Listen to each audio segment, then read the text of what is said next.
মাদ্রাসার শিক্ষকরা এই মুহূর্তে তাদের দাবি আদায় বাস্তবায়ন করার জন্য তাদের মেইন দাবি হচ্ছে এই ইফতেদি মাদ্রাসাগুলো জাতীয়করণ।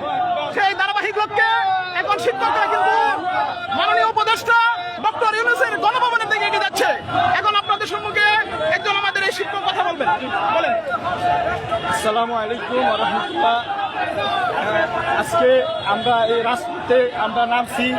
আপনারা জানেন যে আমাদের এই ইবতেদায়ী মাদ্রাসা দীর্ঘ ৩০ বছর ধরে আমাদেরকে ঠকানো হচ্ছে। আমাদের ইতিপূর্বে যারা ছিল অনেকে এই মাদ্রাসায় বিনা বেতনে চাকরি করে বেতন দাবিতে আরো অনেক দিন আগে থেকে তারা আন্দোলন করছে শেষ করাবে, কিন্তু এই স্বৈরাচার সরকার আমাদেরকে এই জাতীয়করণ দেয় নাই। শিক্ষামন্ত্রী দীনমণি একবার আমাদেরকে বলেছিল যে উনি আমাদেরকে জাতীয়করণ করে দিবে এবং কিন্তু কোনো কিছুই দেয় নাই। ওই শিক্ষামন্ত্রী